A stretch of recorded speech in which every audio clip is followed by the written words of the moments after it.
Good evening. I hope there's some people who can watch this live tonight. And if you can, just say hi or put a wave in the comments box. And as I'm going through this, if there's anything that comes to mind or any comments you want to add, then please just add them in the comments box. If there's questions, I should see them pop up here. So I'll do my best to answer them.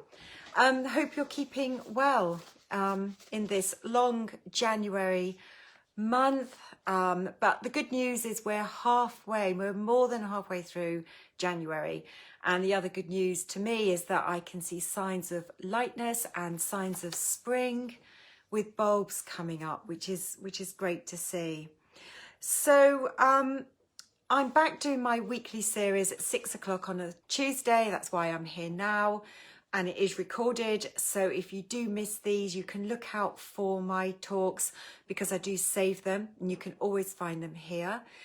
In addition to that, a lot of my lives are then recorded and uploaded into YouTube, and I have a YouTube channel called Peyton Principles Natural Health. So do go and look there and do subscribe, because every time a new video is uploaded, then you'll get notification that it's there. And I don't know if you saw it last week, but I started a new live last Friday. So 1 o'clock on a Friday, different time. And I'm calling that nutrition in the news, or it could be lifestyle things that are in the news, things that I've seen that I think are worth commenting on. So have a look out for that as well. So as I said, if you're watching this and there's anything you want to comment on, do comment. Or do say hello if you're watching this live. Have you signed up for my sugar-free challenge? We're about to start Sugar Awareness Week, and so it's a free challenge that I'm doing next week. I'll pop it into the comments below, but there have been some posts going out so that you can sign up for it. It's not being held in this group. You sign up for it and you'll be directed to a separate group where I'll be putting documents, recipes, information for the 5-day challenge, and it's completely free. So do sign up for that, because it's not going to be hard work, and hopefully it'll give you a little bit of motivation to get you through to the end of January, and that's starting on Monday the 25th of January. So today I thought I would talk about little signs that you may not pay much attention to, but little signs that you may not be quite as healthy as you thought you were. They're very useful little things to pay attention to. And I'm doing 5 tips this week, and I'll do part 2 next week. I'll do another 5. It may extend to slightly more next week. But they're things that, as a naturopath, and when I'm doing my consultations with clients, these are things that really stand out for me and help to give me what I call little diagnostic clues, may help to navigate me towards root causes of what may be going on, to something bigger as part of a bigger picture that may be going on for a particular client.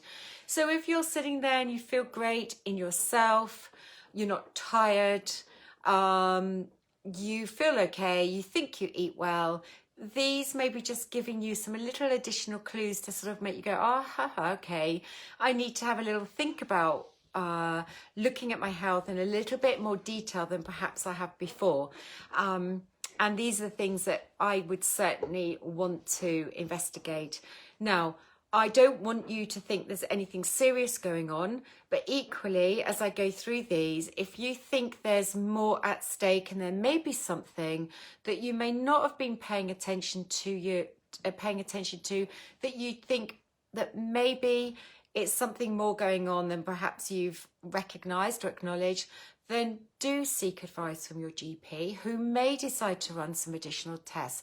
There may be nothing serious going on, but I wouldn't be doing my job properly if I didn't bring this to your attention.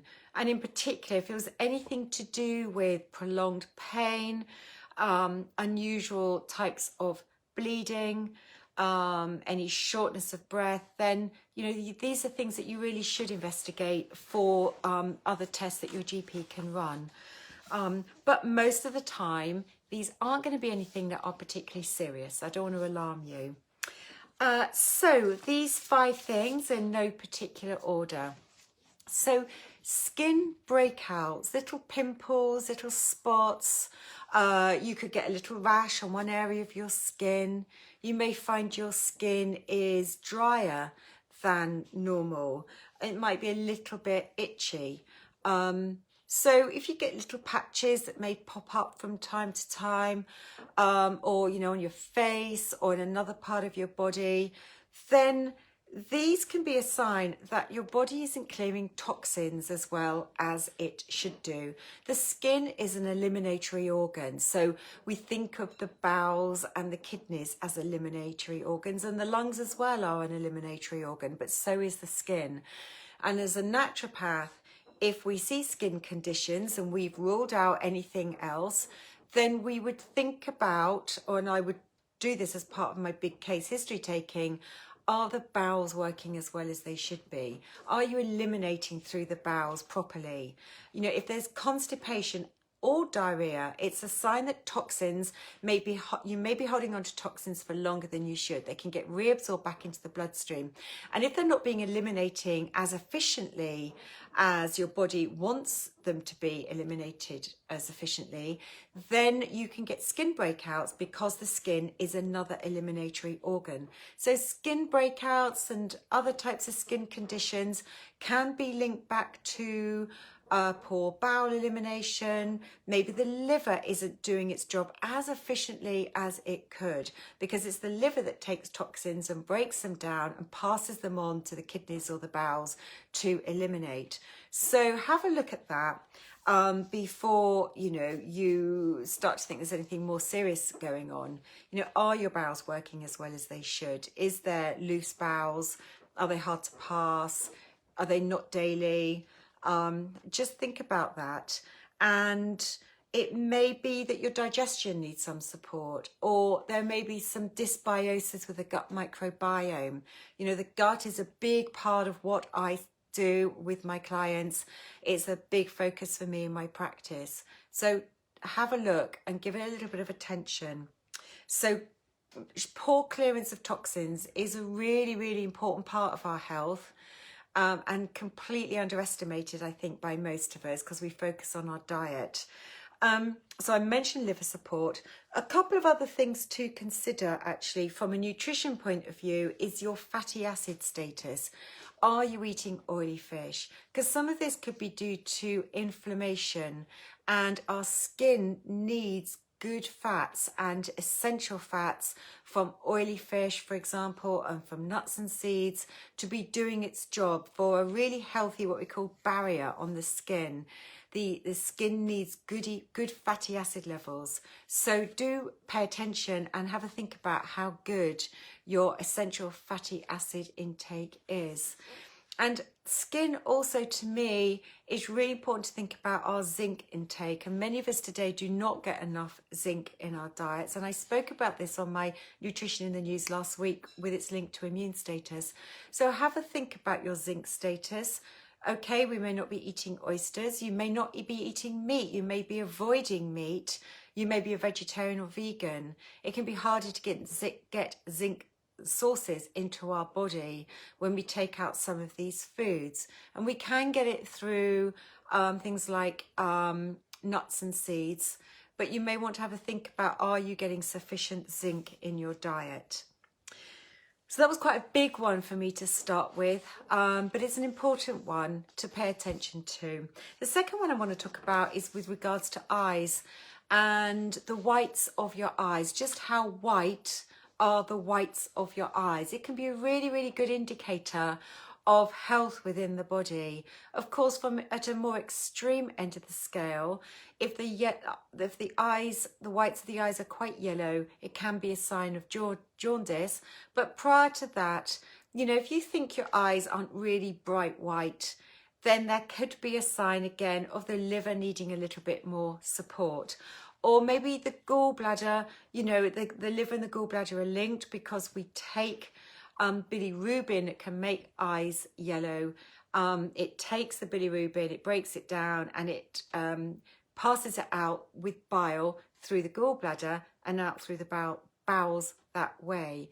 Now, sometimes if we are eating a low-fat diet, then the gallbladder is not triggered to the same degree to eliminate bile because there's less fat coming through. So we need to make sure we're eating good fats in our diet, not just the essential fats, but it could be olive oil, it could be avocados, it could be eggs, it could be a little bit of red meat with the saturated fat. We need some fats in our diet, not only for the fat soluble vitamins, but to ensure that we are stimulating bile, because it's bile that's needed to break down fats. So if there's not much fat in the diet, bile could be sitting for longer in the gallbladder, which isn't healthy. So we need fats coming through on a regular basis. We need to keep stimulating the gallbladder. We don't want bile sitting there and stagnating there.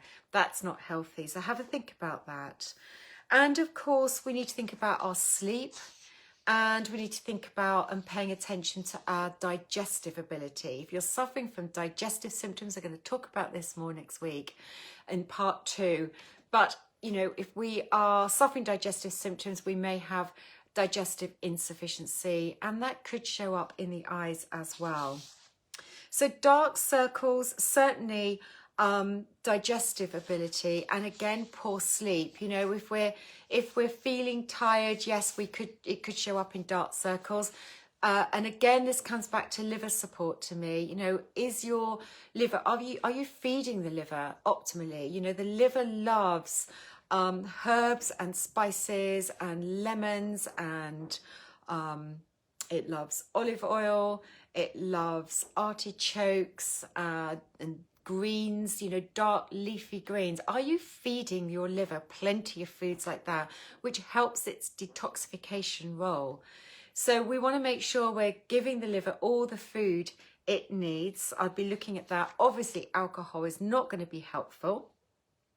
We want to look at sleep as well, not an easy one to fix, but are you actually going to bed at a good time and giving yourself a good 8 hours sleep every night? Dehydration, you know, dehydration shows up in the skin, doesn't it, as well, and in the eyes, dark circles under the eyes. I'd be wanting to address any dehydration there. And another thought is around intolerances and food intolerances. Are you too dependent on certain foods? We all tend to eat the same sorts of foods, but we do know that eating too much gluten, too much wheat, too much dairy, maybe too many eggs, there may just be an overload of those foods.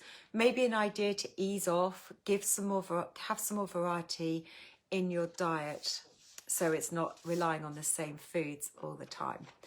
So I hope some of this is resonating with you. Just 2 more things to go through. And my 4th one on the list is headaches. Now, of course, there are different extremes when it comes to headaches. I'm not here talking about the more severe migraines, and there are different types of headaches. Again, you know, if you're getting a lot of headaches, then it would be worth getting checked out with your GP. But if you're the sort of person that gets a little niggling headache from time to time, sometimes you may be resorting to a little bit of paracetamol to get you through the day, then again, think about your hydration levels. There can be lots and lots of reasons for headaches, but number 1, I'd be thinking about hydration.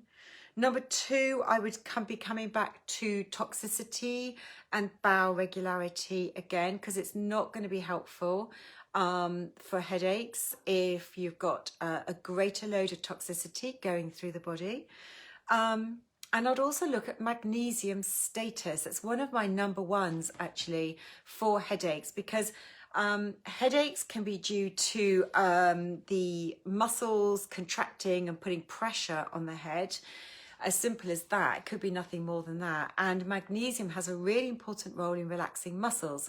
So magnesium is a great one to think about. Now, magnesium is found in dark green leafy vegetables, nuts and seeds. It's found in the whole grain. So brown rice is a good source of magnesium.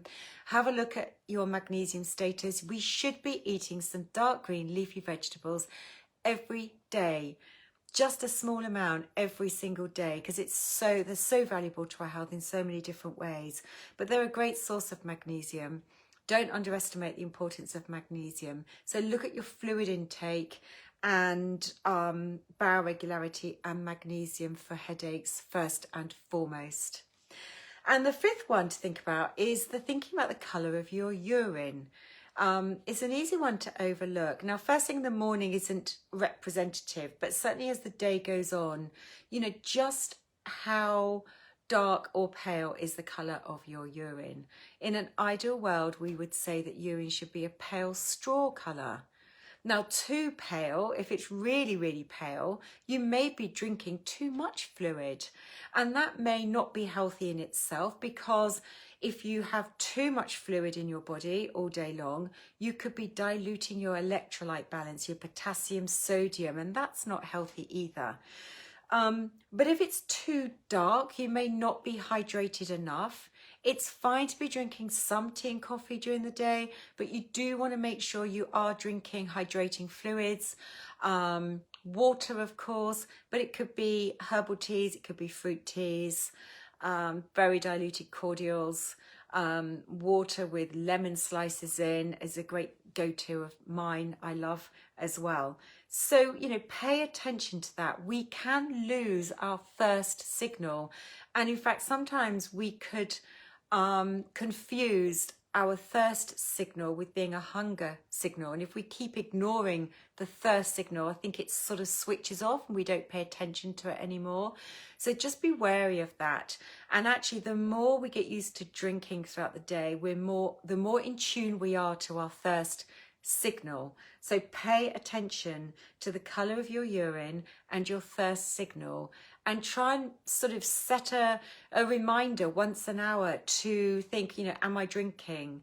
You know, we should be drinking 1.5 to 2 litres of fluid every single day. We shouldn't need significantly more than that, and we shouldn't have significantly less than that. But there are other reasons why urine may be a darker colour. So if, for example, you're eating a lot of dark fruit and vegetables, so beetroot's a classic, or blueberries, for example, that can change the colour of your urine and make it a much darker colour.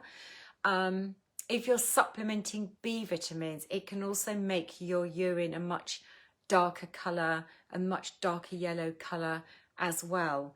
But if those things, you know, if you're not eating those things, not supplementing B vitamins, pay attention to your hydration. It's really, really important. If it's cloudy, it could be a sign of a bacterial infection, and you could pick it up quite quickly if you think your urine is actually going a little bit cloudy. So pay attention to that as well. But first and foremost, it's usually around the hydration that you want to be thinking about. So those are my 5 tips for today. I'm going to do another 5 next week, because I think these are great things to be paying attention to and being in tune with your body. Just remember though, if you do have any concerns, you should get in touch with your GP so they can carry out any tests if they feel it's necessary to do so. Just to remind you, as I said, that I am running a free sugar-free challenge next week, starting on Monday to Friday, a free 5-day challenge. It won't be held in this group. You do need to sign up for it. I will pop the link into the comments after I finish today.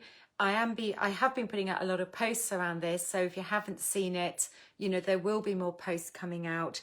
There will be recipes. I'll be doing daily lives. I'll be giving you information of where to find sugary foods, because it's not just the obvious ones. I'll be giving you recipes to help you overcome your sugar cravings, to help you get through 5 days. And normally I find if we can hit a full 5 days without going to sugar, normally we can carry on. You know, it can take longer for some people, but if you can get through 5 days, you're well on the way to sort of breaking that habit and breaking that cycle. So have a look out for that. And do invite any of your friends to come and join this group, because I hope you find this valuable. So do invite your friends to join this community. I'll keep doing the lives each week. And remember, on Friday at 1 o'clock, I'll be doing my nutrition in the news on Friday at 1 o'clock. Just probably a shorter post live than it is today. So take care of yourselves. you know, do what you can in these difficult times to stay happy and well, whatever it takes for you. Take care of yourselves, and I will see you next week. And hopefully I'll see you on the live on Monday. I haven't set the time yet for my sugar-free challenge in my other group. Take care, everyone. Bye.